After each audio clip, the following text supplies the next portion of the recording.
everybody. Welcome to Topline, episode 72. It's Sam Jacobs, Asad Zaman, AJ Bruno. We're here from all over the world to give you the latest in go-to-market insights, updates, and fresh perspectives on life.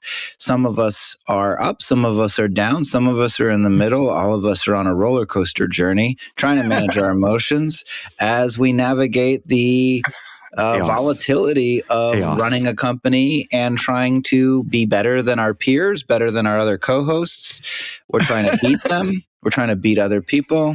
This is actually just a competition. I have a quota path leaderboard that has STA and Pavilion stats inside. Sam and Asad don't know this, but like I have my own quota path workspace with all of the revenue numbers and my revenue numbers side by side. And then there's a little. It's the last thing he looks at night. First thing he looks at in the morning. He got AJ captures. He stole a shirt from me. He grabbed a few hairs, and then in a little pot, he made a little wax Cupid doll of me, and he just sticks it with little needles.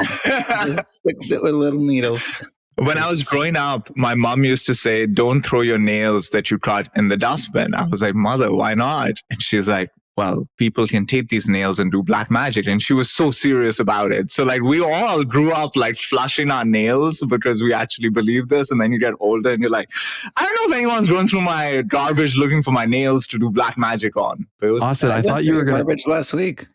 You went through Asad's garbage last week. Flew into Toronto for that. I did. I set up a little camera right outside his bedroom. I just, Asad, I thought you were going to set us up with that's what my dual monitors are for. Asad, I thought you were going to set us up with some like Pakistani idiom. Like my mommy used to say, "Don't cut your nails and throw them in the trash." And I was like, and then what? You're like, no. Or someone. There was a lot of this. On you. Did I ever tell you guys about when my house got robbed?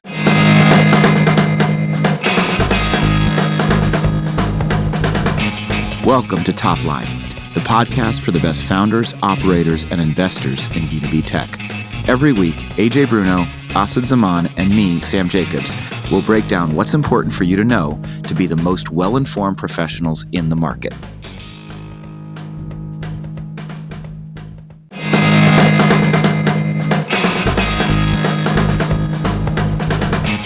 If you're looking to revolutionize your account-based strategy, then look no further than Terminus. Taking a unified approach to ABM, Terminus offers an all-in-one platform to streamline your sales and marketing efforts, enhance customer engagement, and drive real results. With features like advanced targeting, robust analytics, and seamless integrations, Terminus empowers your team to work smarter, not harder.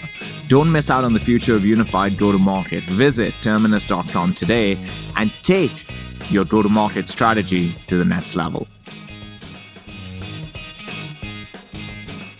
I think you did, actually. No? So I didn't tell AJ, so I'll tell AJ. So my house gets robbed really badly. So there was a wedding, and in Pakistan, you keep your jewelry in the bank and you only pull it out for the wedding because it's too dangerous to have at the house. So my mom goes and she gets like her family jewels out.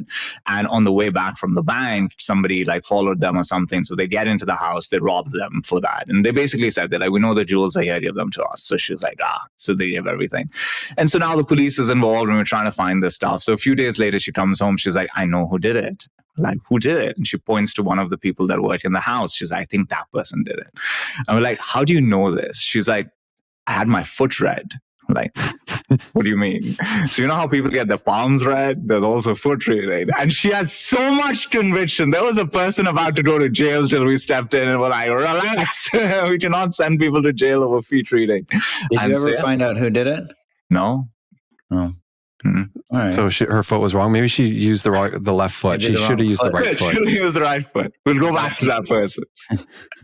I think your mom has beautiful feet, Asad. I hope so. All right. Docket for us. What are we talking about?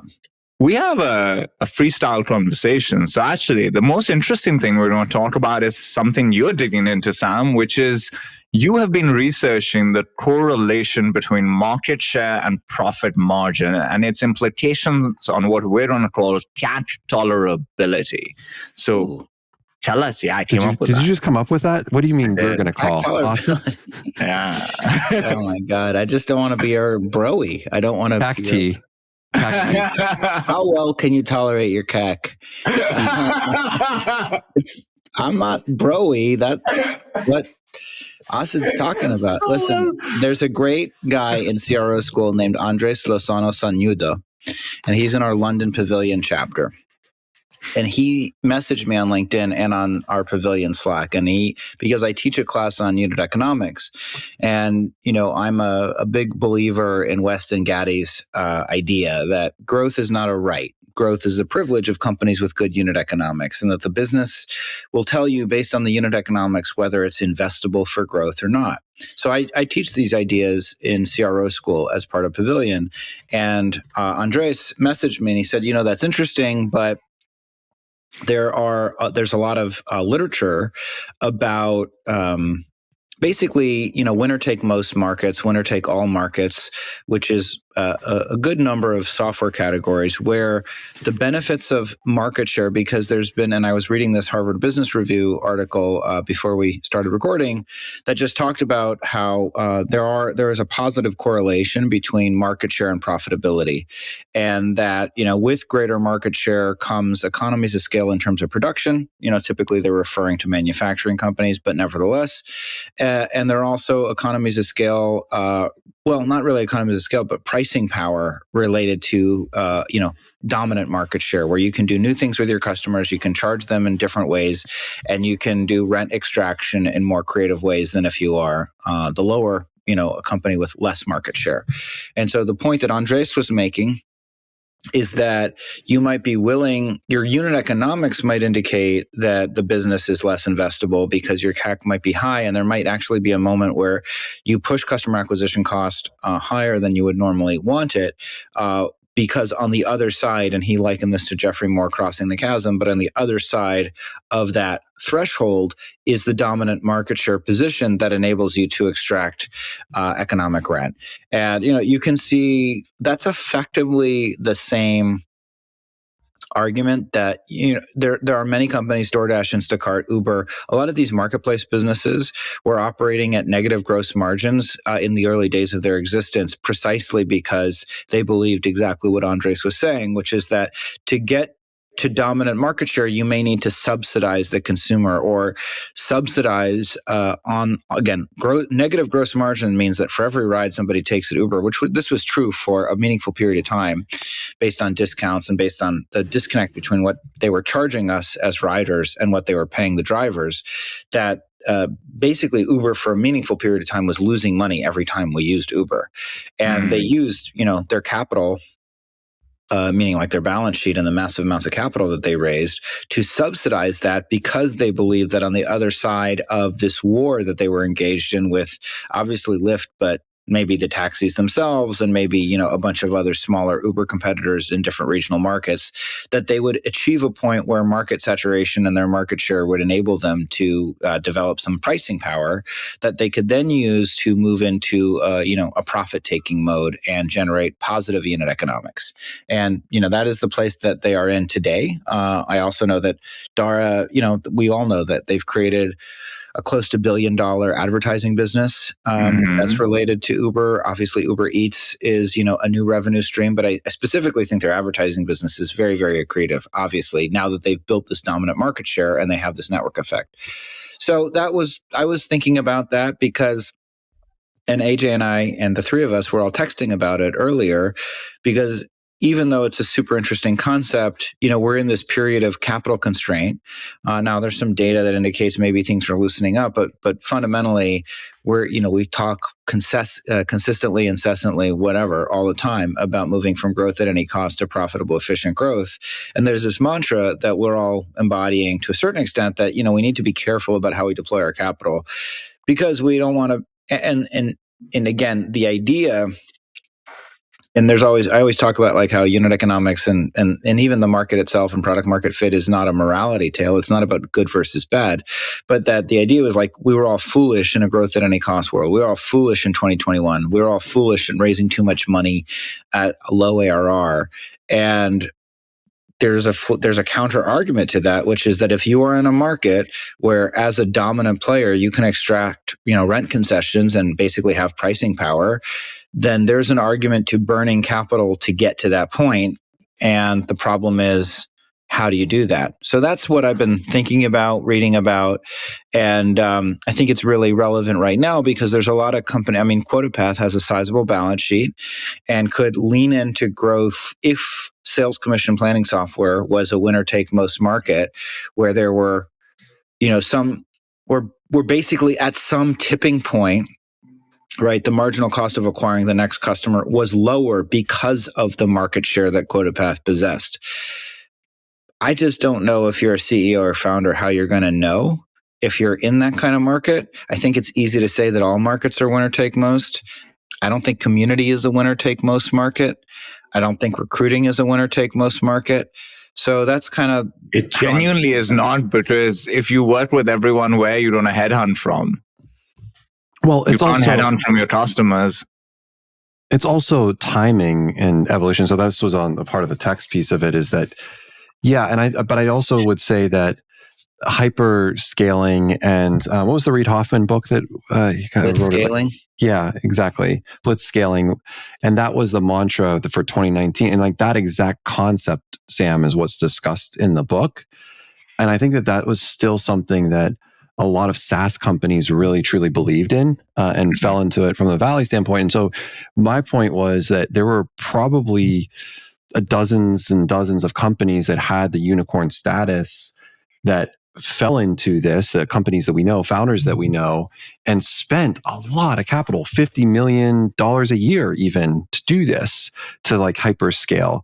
And I don't know where they are today, but I do know that they've deployed a lot of their capital and they spent a lot of it, and they're never going to be able to get that moment in time in the market back. They're never going to be able to do exactly what you said, Sam. So it's like the question is like, should those organizations that don't have balance sheets should they opt out now? Like, should they just get out now? If I'm a founder at that type of organization where I'm floating, I'm treading water, maybe I either missed the mark or I mistimed it because I got really excited about running a user conference that was going to cost $10 million for the year to do. Is that are you referencing, is that like a real example? We don't have to name names, but is that something that companies have done? Sure. I don't know. Actually, is $10 million sound ludicrous to spend on a conference? It sounds ridiculous. Ludicrous. It's a lot. It just depends if people. It does sound ridiculous. It sounds very ridiculous. I've heard that number thrown around. At least 10 million. Yeah. How much revenue was the company doing that spent 10 million? Like 20 or 30. Good grief, maniacs. That's ridiculous. That's ridiculous. But they don't. But these companies didn't have boards. They didn't have a fiduciary responsibility. They didn't feel like they had a responsibility. Like, but that was the reality. How do you figure out what is a winner take most market? That's my question. That's a great question. I think that's the big question, because if you think about how all of this evolved, you had perpetual licenses, which was the revenue model, which became SaaS once you got the cloud, which enabled recurring revenue. And so that became a whole new type of company where you could actually play this game, which is that, okay, since we have recurring revenue, and back in the day, switching costs were very real, right? Like you couldn't easily, and still today, if you think about switching costs for, I don't know, big bank on Salesforce, it's quite significant. And so with switching costs and recurring revenue, they said, and high gross margins, they said, okay, let's just capture as much market share as humanly possible. And then we turn ourselves into a cash generating machine. That was very much the approach that people wanted to take, but there was a lot of white space. There were less avenues for exits.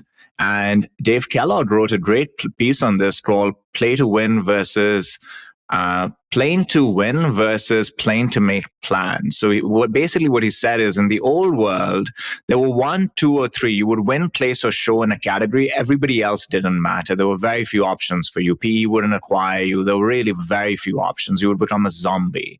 And you had high switching costs. So you would essentially play to win your category. Since then, what's happened?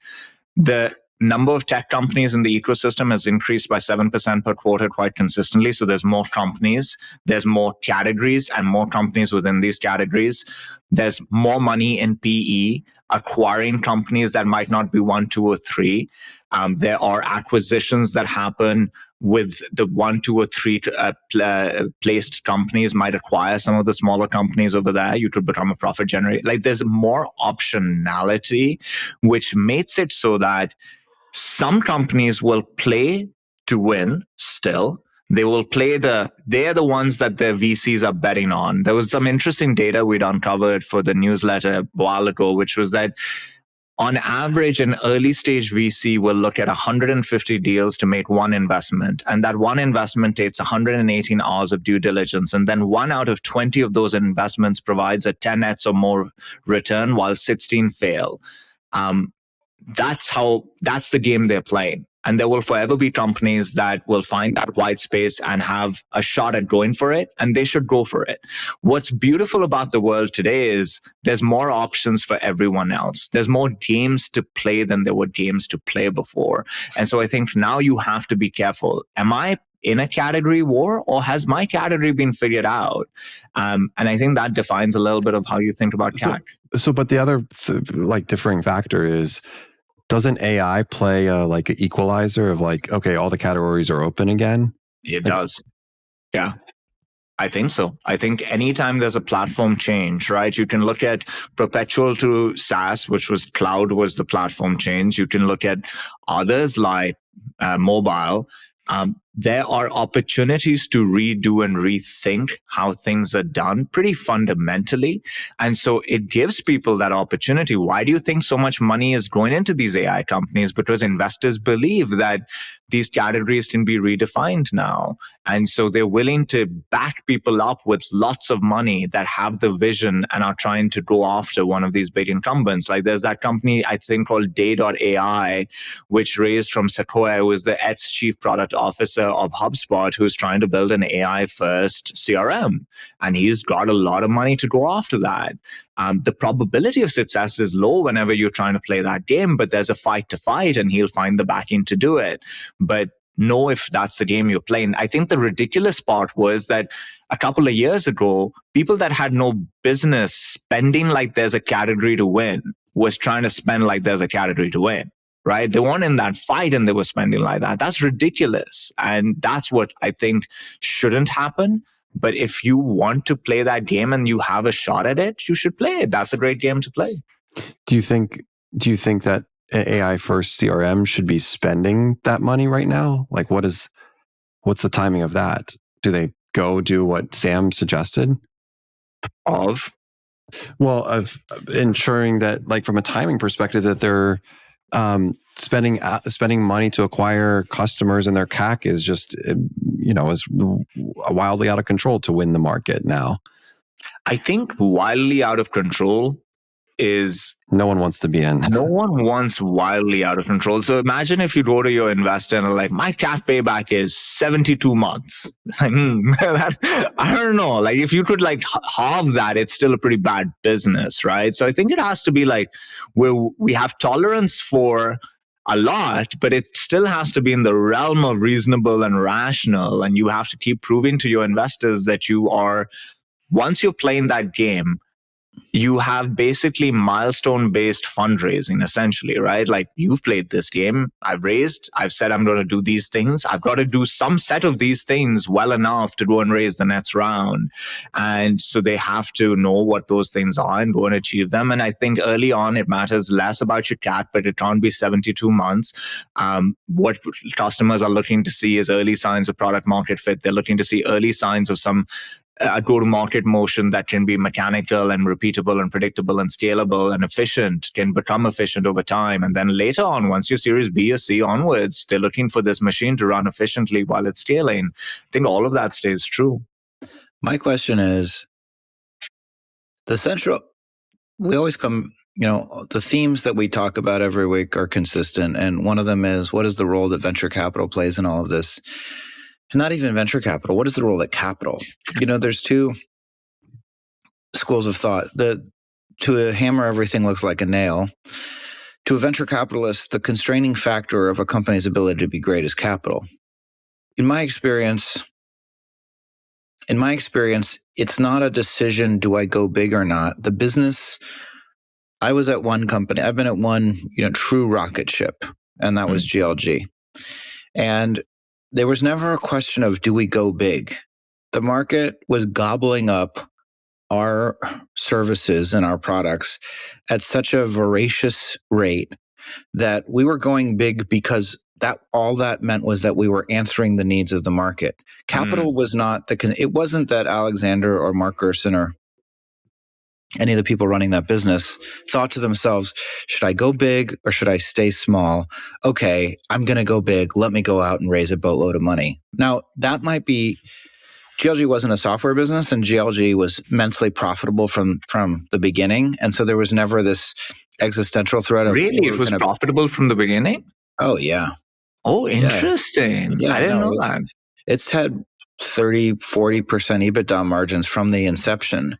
Wow. And so it was always throwing off cash, which is why it paid so many dividends. But the central question that I'm asking myself a series of questions, as I always do when we're talking. And one of them is it a decision that you make to go big, to try and get market share, or is it clear? Does it not feel like a decision because the market is making it clear that you have such strong product market fit and such strong execution that it's really just a matter of, chasing down the leads. Now the other idea would be, no, it's not. It's an intentional decision that you make. It's a burn the boats decision. It is a CEO saying, to your point, Asad, right? Because once you decide I'm pursuing a market share strategy, fundamentally what you are deciding is, my customers are not going to decide if I get to be a company. That at any point, if we're not hitting our milestones, that the investors, I will give up. I will raise enough money that there will be preferences and there will be different kinds of securities and there will be different kinds of preferred shares. I can be fired even though I founded the company. They can kick me out if they want. It's going to be a big, diverse board. Some people are going to be resentful that they overpaid. Some people are going to be very supportive. I'm going to have to manage all of those politics, but I'm doing it.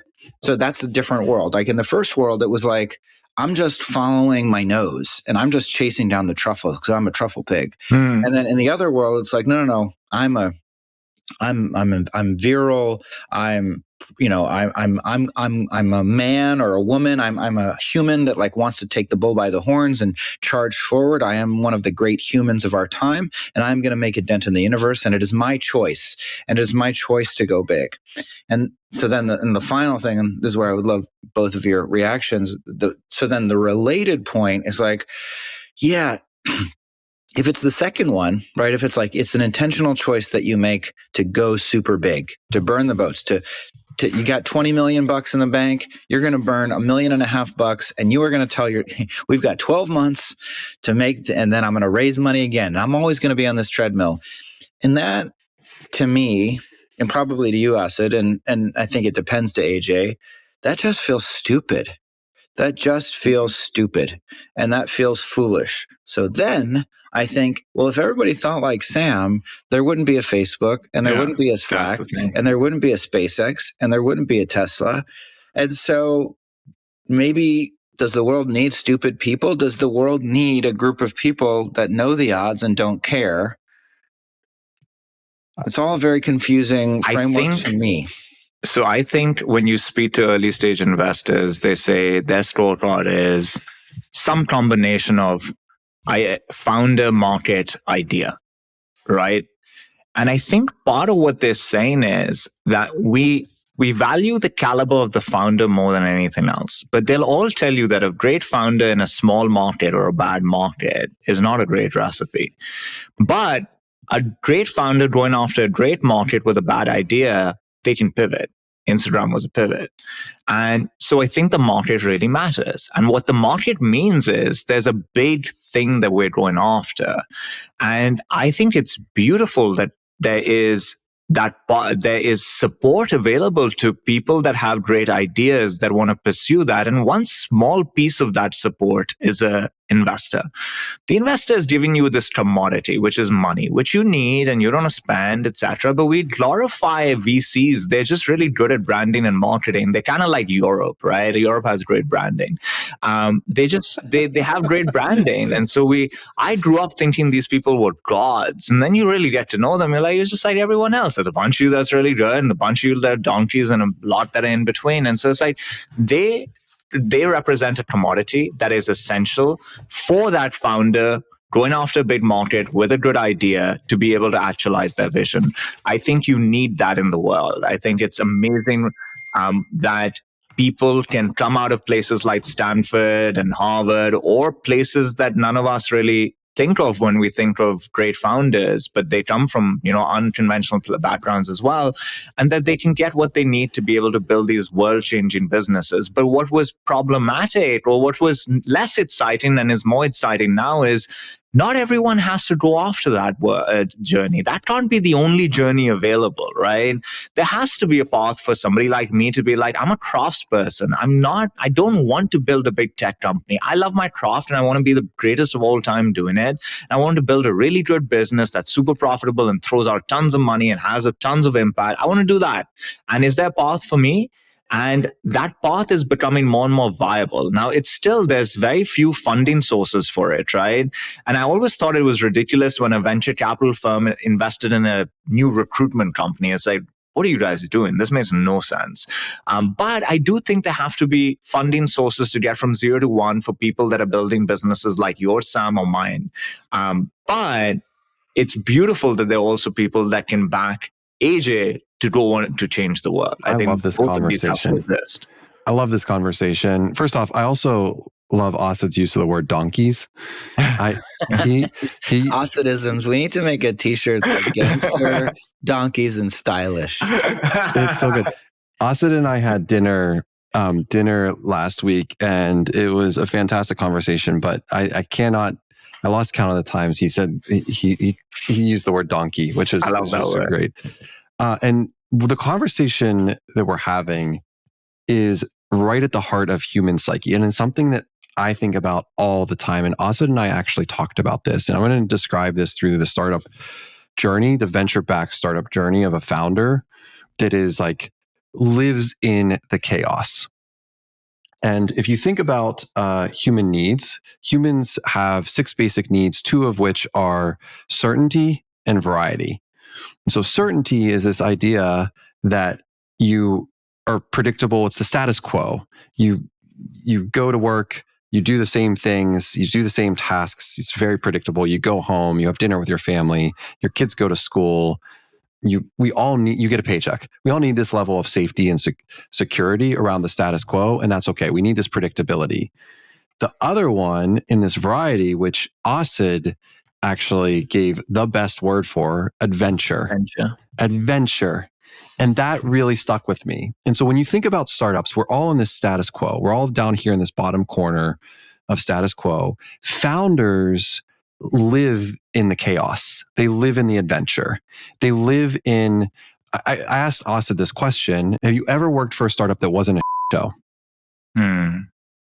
I've never worked at a company that wasn't a shit show. I'm not kidding. I'm not even trying to be funny. Like, every single collection of human beings is just a total absolute mess. And that's exactly right. And all of you that are listening today, think about all of the companies that you've worked for. They've always been a mess. Why? Because that is how progress is made. We live in this chaos because we are trying new things. We are innovating in different ways. We are empowered to do that. And that is what pushes the boundaries. All of the value that we create at startups lives in the ambiguity. And that is an amazing phrase to me that just like speaks to me. And so, Sam, to your question around this, like really gets to the heart of founders of like, do we go big or do we build it? But we are constantly thinking about this next thing. And Asad and I had a 3-hour conversation around how are we going to change the world together as partners in crime to do this. And that's what those conversations are what lead to aha moments, to breakthroughs, to being able to say like, oh, I'm going to take this and then actually try to change it.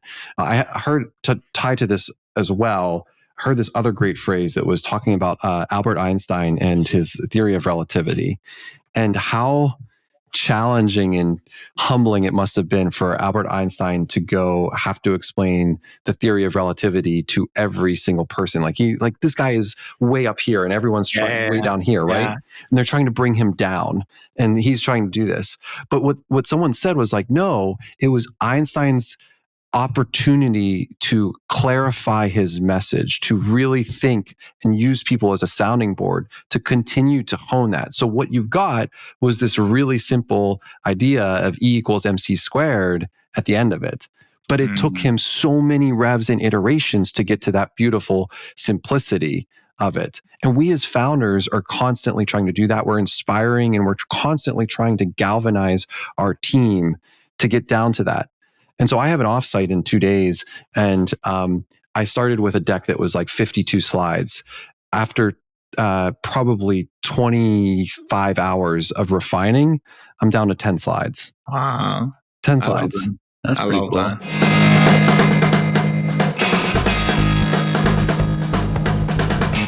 Are you coming to Go to Market 2024 in Austin, Texas? I'm Henning Shrino, Managing Partner at Vendux and Executive Director of the Fractional Leadership Alliance.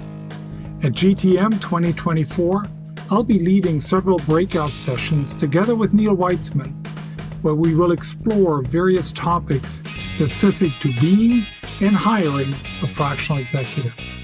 Whether you're looking to become one or to hire one, these sessions will equip you with the strategies to excel in 2025. So don't wait.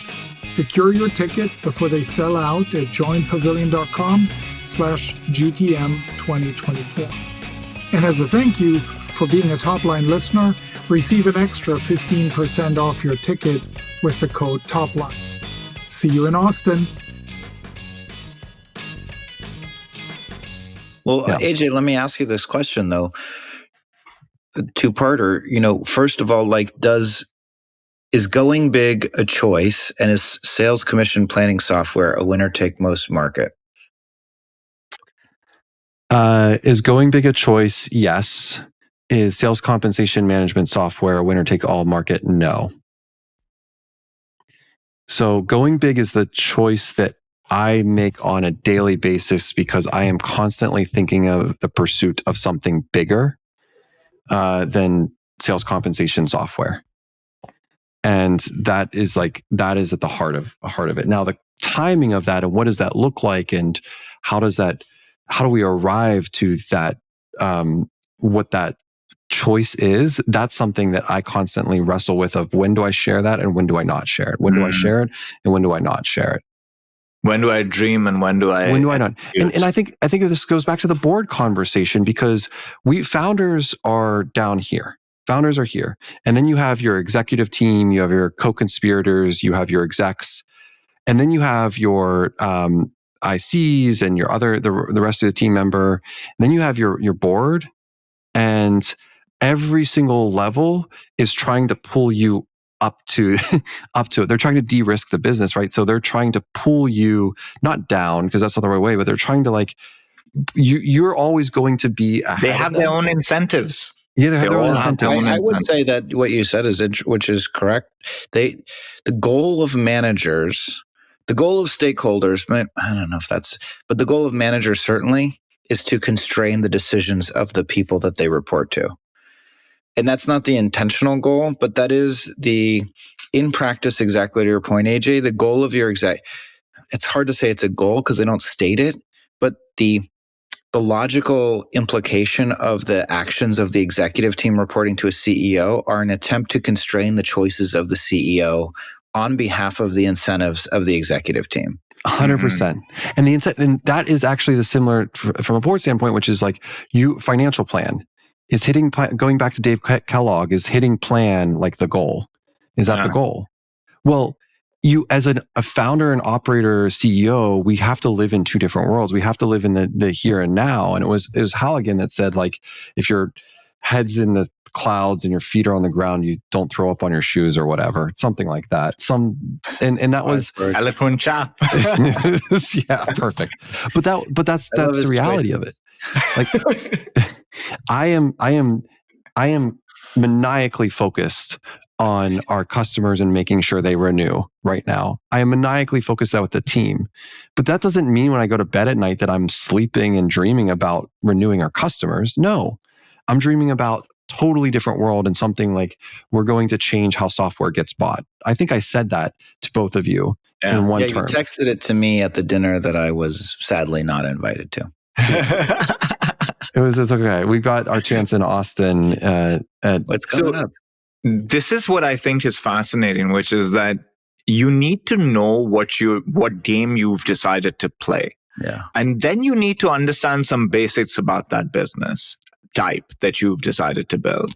And the weirdness happens when somebody who's building a business that should be profitable, efficient growth from day one, or maybe from day two onwards, is trying to play the other venture scale power law game. That's when the confusion happens. And the weird thing is, even investors get confused. So investors start investing in these types of businesses. A recruitment company that's just started has raised $3 million. What are they going to do with this $3 million? Like, what you expect this to be $1 billion, something like it doesn't make sense. And so the confusion happens when these two don't realize the game they're playing and they start playing the other game. And the people that are there to support that game start giving them the commodity, the capital. And that's where all the market gets weird and confusing. But the fact that there are two games to play, I think is absolutely beautiful, because this is the game I want to play. And there's a world in which I can play. Even in that world, AJ said he's going big, but he's not burning 15% of his balance sheet every month. Yeah. No, but that actually, to that point, at a moment in time where I feel like it's the time to capture that and do exactly that, then I might. In order to do that, I have to make the compelling case that it's the right time and that we've figured out and unlocked something that no one else can unlock, and we have to go. And the crazy thing. Go ahead. I was just going to say that this triple, double became this thing where we thought a lot more do it than they actually do it. And we thought that was the only way to be great, which is you have to achieve these milestones in this constrained amount of time. Then you get a bit older and you start reading history and looking into like the evolution of the ecosystem. You're like, UiPath was for 10 years less than $1 million in revenue, and they're huge. That's fundamentally that's like part of my point, which is like, is it you imposing your will on the market, or is it, or whatever you want to say, the universe, right? Like triple, twice, double, three times. Bessemer says, because I think they were the ones that came up with that framing. Bessemer says, we've studied all of these businesses, and this is the common theme of businesses that IPO. And then we hear that, and it's not clear what's cause or effect. It's not that those companies chose to triple, twice, double, three times, and therefore they did. Because the thing that you hear is, so if you want to be a tier A company, you must triple, twice, double, three times. When you might have everything reversed, when it might be that the problem was so beautiful, that's how right? Like it's the reverse. It's not deploy capital against the heuristic. It's the heuristic tells you when to deploy capital. Exactly. And if you can't see those signs, then you shouldn't be deploying capital. But that's not how anybody interprets it. Everybody interprets the market speaks to you. Your business speaks to you. You gotta listen. Yeah. You gotta listen to it. And so as AJ said, AJ is like, okay, the game I'm playing is, this is a wedge and there's a bigger thing we're going after, and we're going to be super calculated. And there will be a point where my business whispers to me that let's throw some fuel on fire and let's blow this up. And he'll do it. And he'll actually, now that he's a second time founder and he does Topline, so he knows all this market data, he knows exactly what he needs to show his new investors to raise a big chunk of capital to go run at it. And that's great. Like at the end of the day, it doesn't matter how you win. It matters if you win. AJ, would that look like M&A? I know you've talked a lot about on the show that you're looking at M&A, but if you wanted to like, okay, I'm going to grab market share, would that be M&A? Would that be hiring a ton of salespeople? Would that be beginning the Quota Path user conference that's $10 million that, in Vegas? Like if you wanted to, because the other part of it, this is like the classic VC question is, if I gave you more money, what would you do with it? And the truth is that most of the time, nobody knows. Maybe Andrea knows, she would be somebody that would know. Maybe Udi knows, but like even with Udi, it's like, okay, was the Gong Super Bowl ad worth it? Yeah, I don't know about Udi. I know about Andrea. I think to answer your question, that's old. Yeah, I don't know. Sam, to answer your question, I think it's fair to say it depends. And that's like, I think Asad's point about Topline is 100% true. This is really, you have to be more calculated and understand the macro just as well as you understand your own business. I think that's something that like I've really enjoyed over the last year and a half that's opened up my horizons. When we first started doing this, I was like, okay, I'm going to get better and just being a better speaker. Asad and Sam are really strong speakers, and I want to learn from them on how to just get really concise and clear on messaging. What I've learned to become, and I saw this last week with Asad in action at the conference. Asad was co-hosting a panel, and it's very rare that a host of a panel can upstage 3 really good panelists, but Asad did that, no question, like by far. Came in, it was so, Sam, you would have loved it. About? What was the panel about Asad? It was just like the job market for partnerships, essentially. Yeah. But what Asad did was he was well researched. He knew he never met outside of Asher, he hadn't met the other two. He knew their backgrounds, and he brought market data to it. And it was so interesting, Sam, for him just to like say this clear 7% month over month, the number of partnership leaders are increasing, or all of these different stats, and then just like throw it back at one of the panelists who was like a deer in the headlights type of look, because he just crushed it with this.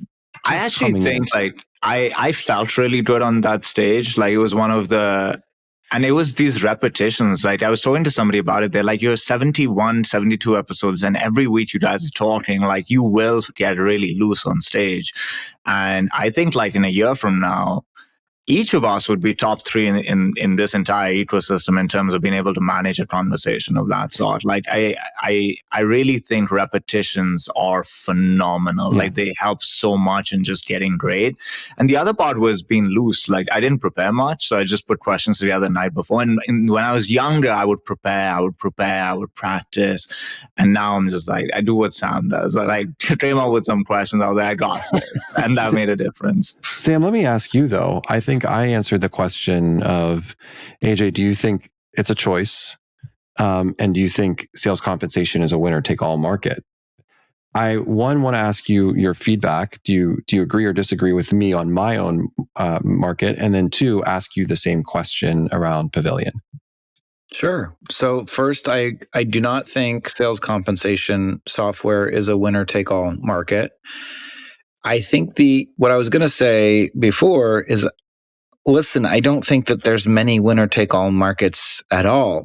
What's your phrase of the year? It's adaptability. What do I interpret that to mean? APIs and extensibility, right? Interchangeability. That we can connect to any system and any system can connect to us. Right. That is a very logical part of your roadmap. And by definition, that makes you replaceable. I don't mean that in any bad way. Just no, it's true. All software's roadmap leads to, nobody likes being completely dependent, and everybody uses Salesforce as like the primary example of, this is what it's supposed to be like. If you should be trying to be Salesforce.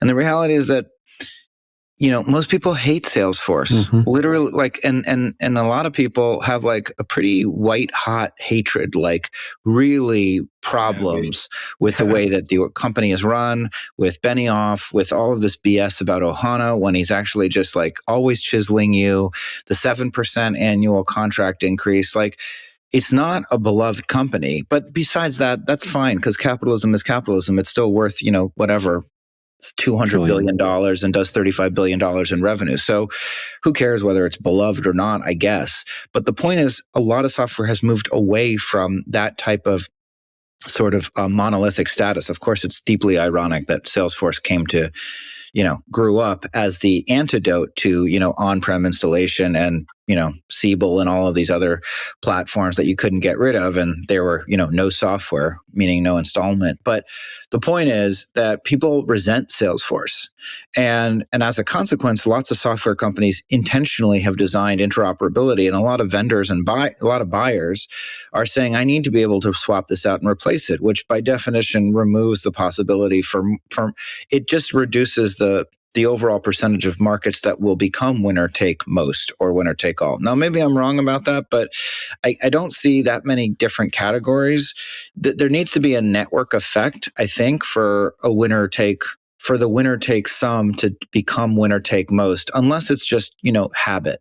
But most software systems at this point are replaceable intentionally because the upstart competitor designed it to be replaceable so that they could pitch that as a value proposition to the buyers that were sick of having to renew the existing incumbent. So that's not a knock on Salesforce, on QuotaPath, but yeah, I think there are fewer winner take most markets in general, because I think most software is designed to be easily replaced. That's part of the value proposition and the selling point. In B2B, that's 100% true. I think for more B2C, it's tougher. You have Uber or Google or whatever. Like that's a different market, and probably those have network effects. Like there's network effect. Google has more information and more data, and can keep running that flywheel. They take more data, they build better products. They take more data, they build better products. They have this search monopoly, they use it to fund.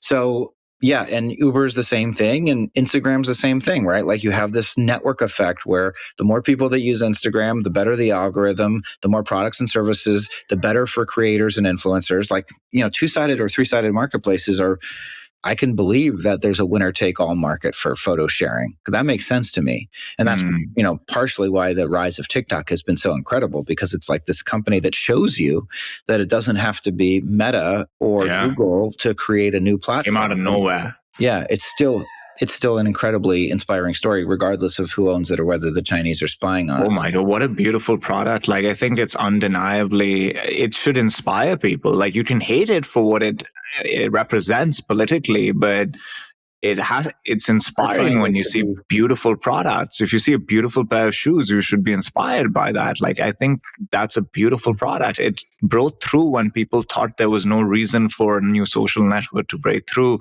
They were completely unconventional. It was amazing. I do think that when we think about triple, double, double, double, that's just investors telling us who our ideal customer or our favorite type of company is the one company that figures out a market and a problem and is able to grow that way. And yes, it is true that if you find some white space and you can triple, double, double, double, you will probably be in a really good position to have lots of market share in that category. But category wars look different now than when all of the literature on category wars was put together. That's also this problem. So categories are noisier, they're different. Back in the day, there was 1, 2, 3. And you see it some places. You see it in the cloud space, right? Like AWS, Google, Microsoft, 1, 2, 3. And then, do you know number 4? Who's number 4? I think Adobe has a cloud. These 1, 2, 3 have some real benefits of being in that type of position, but there are a lot of other categories that have very different dynamics. And then there are also journeys where you're going to use something as a wedge. When we had Mark Roberge on, the whole thing he was saying about copilots was the future as I see it isn't technically possible today. So if you build it, you can't build any momentum with it because it technically wouldn't do what it's supposed to do. So use a copilot today as a beachhead to create some momentum and as an organization and understand customers and needs. And as technology becomes more viable, then you shift to this other type of business. Also, it's interesting that most companies that do 100 plus million in revenue never have one product. They have multi-product companies. And so you evolve, and then what category you end up going after, where AJ will land up will be very different than sales commission, right? And that's also really interesting. And to answer your second question, I was thinking about this because my initial answer is no. a community is not a winner take all or winner take most market. But then I'm like, how many communities does a great go-to-market operator really want to be a member of? And so now I'm actually not sure. That's interesting. I'm a member of 72, actually. I have 10 other podcasts that I run. I'm part of the RoofCon. Are you going? Yeah, I'm going. Oh my God. I'm giving the keynote at RoofCon. I'm running a casino on the floor. What do you think? You think community is a winner take all market, AJ? No, but I also, you've said this many times, I don't think it's a venture backed business per se. I think you've differentiated that, but right, it's not a venture backed business in general.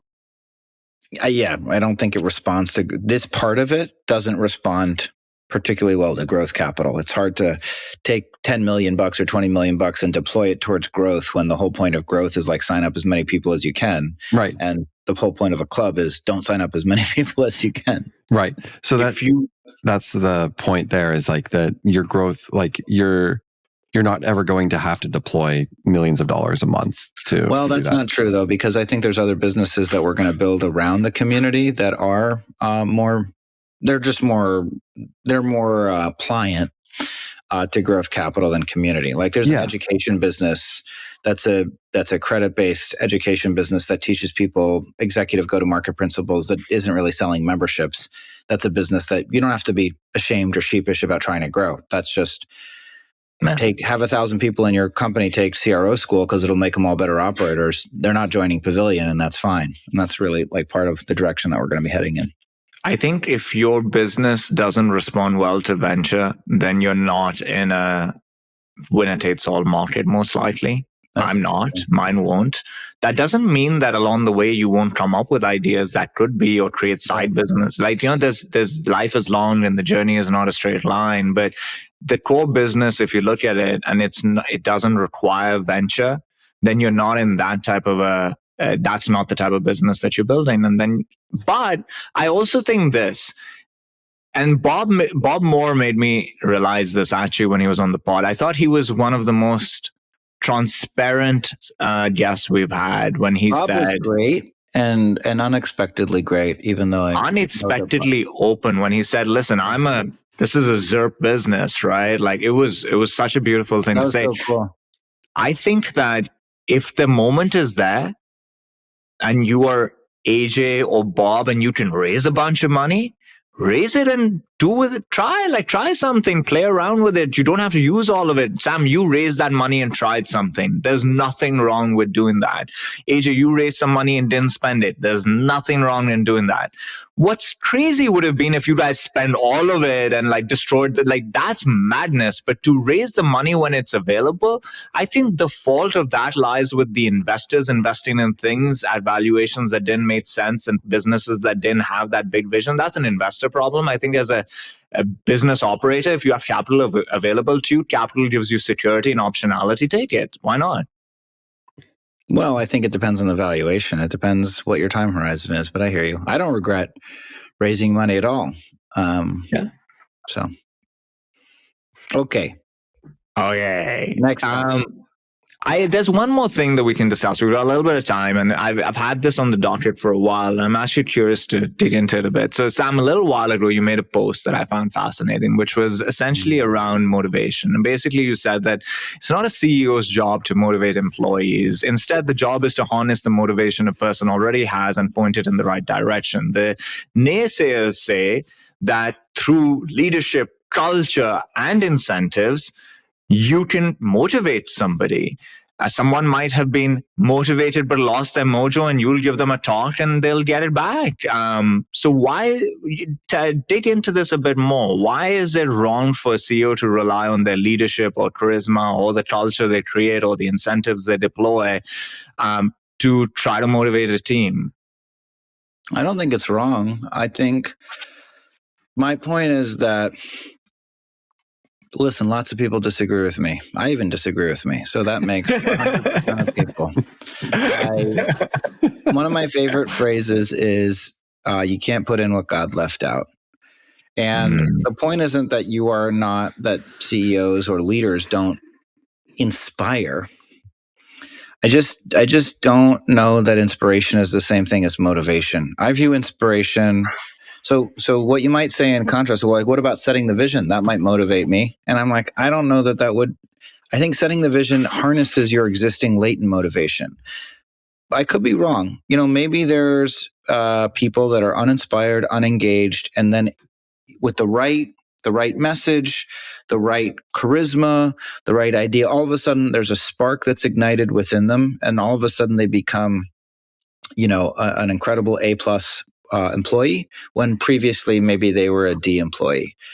That generally has not been my experience. However, my experience is that the people listen, and again, I'm not commingling. I'm separating motivation from direction, right? I'm not saying you don't have any work to do to point somebody in the right direction or to incentivize them to harness their motivation. But there are people that I work with today, and I praise them often enough that I don't need to praise them again. But there's lots of people at Pavilion. This is the best team. It's not a perfect team, but it's the best average caliber of team that we've had at Pavilion since I've been doing this. And one of the differentiating factors is a group of people that come in and they listen. I can tell them we're helping thousands of people, and that's true. And we've helped tens and tens of thousands of people over the course of Pavilion's existence. And we help people find jobs, and we help people, as Jocko says, turn $1 million assets into $1 billion assets. We help people run better companies. We give them ideas and insights in a peer group that helps them hit. So this is good stuff that we do. This is a cool, good company, this Pavilion company. But the people that I know that have excelled, they're just athletes. They just wanted to do, they just were really into the work. They appreciate, excites them. They want the recognition, but there was a fire inside them that needed to be harnessed. And I didn't light the fire. The fire had been lit prior to them coming into contact with me or anybody that worked at Pavilion. And that's generally been my experience. Now, like if you, again, I mentioned some of these people that I've worked with over the years: Michael Ingram at SalesOps.io, Sam Slevin at AlphaSense, Dan Brown. I don't know where Dan's working. He was working at a company called Draft 360 for a little while. I didn't create these people. These people were going to be successful no matter what. I helped them out. Like we built a friendship and a mentorship and a relationship over 20 years, and that's freaking awesome. But Sam Slevin's going to be successful no matter what. Did I move him from sales to customer success, and did that unlock a new phase of growth? So now that he's SVP of customer success at AlphaSense, a multi-billion-dollar company, I mean, I didn't do that unilaterally. He achieved all those things on his own. But I'm saying, like, he shows up at 7:30 every day, not because of me. At this point, he just does it because he's crazy. So what do you think, AJ? I thought we were going to talk about meetings. That's the one that's been on Asad's docket forever.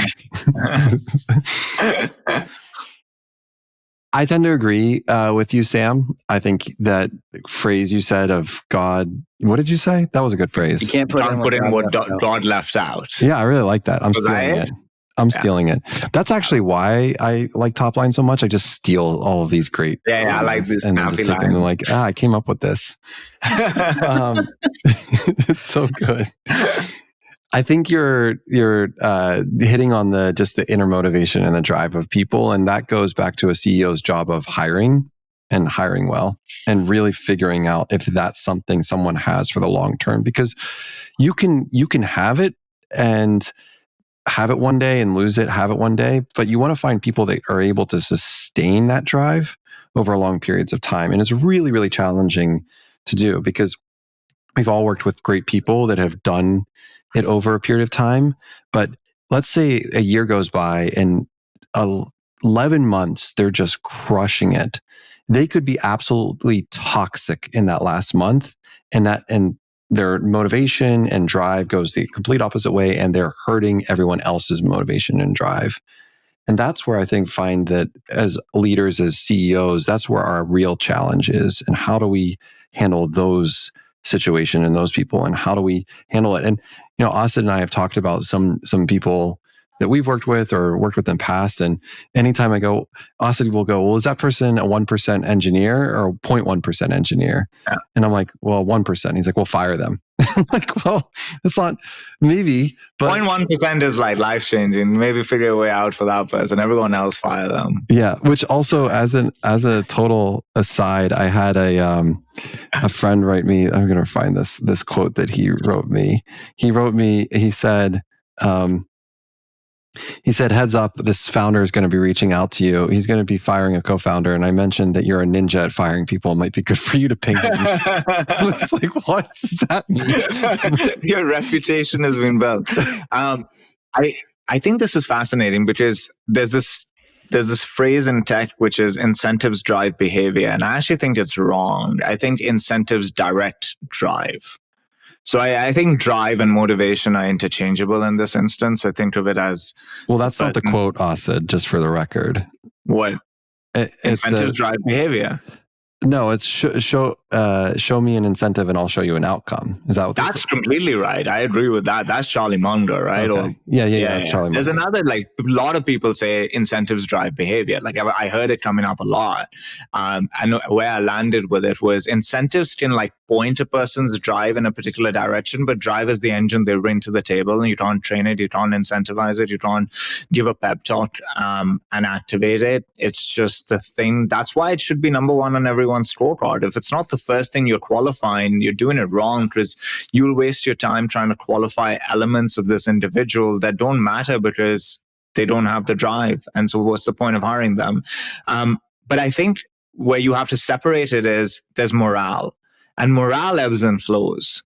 And so I actually think it's a good thing if the morale of a company goes down a little bit when the company is not performing well, because high performers, they like winning, they hate losing, right? They're going to feel a little bit of a way when you're in 2023 working through a tech recession. Morale will come down, and there's ways to support people over that. So I think morale is different.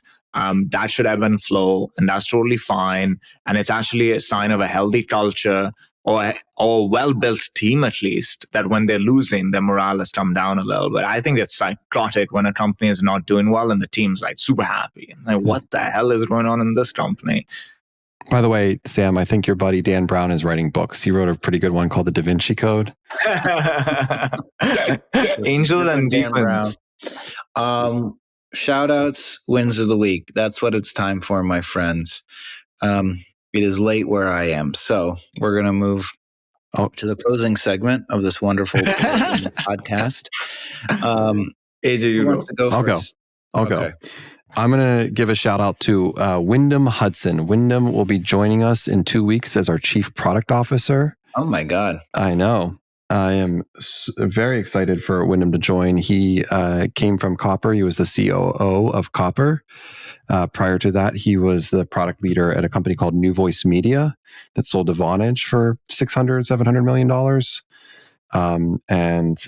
Wyndham will be joining the company for our offsite tomorrow and Thursday before he starts, and excited to have him on board. Welcome, Wyndham. Welcome, Wyndham. Yeah. Where's he based? In Philly? San Francisco, Bay Area. Nice. Welcome, Wyndham. We only hire from the Bay now. That's what we made the choice. We're going big. Got to hire from the Bay. We want to spend more with less tenure. Asad, how about you? I'll actually shout out a newsletter that I'm liking these days, which is the Only CFO's newsletter. It's a Substack. And I think he's anonymous, but at least I couldn't find who's actually writing it. But he just published a really good one on SaaS benchmarks, 2024 go-to-market benchmarks. He highlighted a bunch of David Spitzer's stuff and then data from Iconic. And in just going through it, I thought it was really interesting stuff. When you scroll down, the last one is forecasting in uncertain environments, and then a breakdown of Palantir's stock, and then timing the top, buy low, sell high. These are just really interesting, well-written, easy to understand pieces. And I have lots of appreciation for it. So I think people that are trying to find signal in this noisy world, it's a good place to go and find it. I love that. Well, I'm going to give a shout out to GTM 2024. Please come. please come. Please. It's going to be great. I'll tell you one thing, AJ and Asad. I think we're Michael Ingram's organizing a group of people to jump out of an airplane. What? He's rebranding SalesOps.io to a new name that has a relevance to parachuting. And so me and a bunch of other people are going to be jumping out of an airplane on Monday, October 14th. Why am I not invited to this? Am I invited? We just decided on the prior call, and I'm inviting you now. Please come. Cool. I'll be there. I'm going to do it. Do I have to have any experience doing this? No, you don't. You're going to be strapped to another man of your choosing, and you're going to be, I don't know. Anyway, it doesn't matter. I fly airplanes, not jump out of them. I know exactly. You don't jump out of them. So anyway, the GTM is going to be awesome, and it's going to be it's Texas Georgia football game. It's the F1 race. It's Austin City Limits. It's the Women's Summit, our first ever. It's 2 days. It's me, Asad, and AJ. It's Benedict Evans. I think we're trying to get Kim Scott to also give a talk from Radical Candor, in addition to dozens and dozens of other keynotes and workshops and presentations. The Insight Drive Revenue Conference is on the day after our summit. So tickets are going fast. I hope that you can come. It's going to be an incredible experience. And that's my shout out. Thanks for listening, everybody. This has been another wonderful episode of Topline. And I think a testament to our growth as co-hosts that we didn't prepare for this at all. And I found it to be one of our more engaging conversations. I hope you agree. Please give us 5 stars in the iTunes store. And I apologize for the CAC jokes at the beginning, but when Asad creates a phrase called CAC tolerability, I don't know what you want me to do with that. I just don't know what I'm supposed to do. Tolerate your CAC. That's what you need to do. We all need to go just be more mindful of our CAC. Whoever let's get a new acronym so that I can feel like I'm not a high school sophomore. Thanks everybody for listening. We'll talk to you on Thursday for Topline Hotline. Bye-bye. Bye.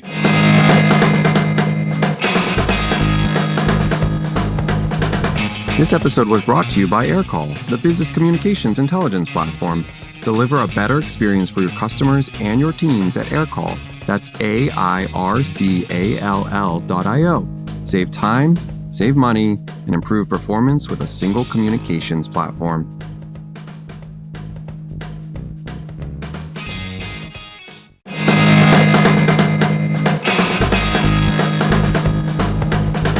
Thanks for listening to Topline. New episodes come out every Sunday. If you like what you heard today, subscribe so you never miss an episode, leave a 5-star review, and share it with your friends.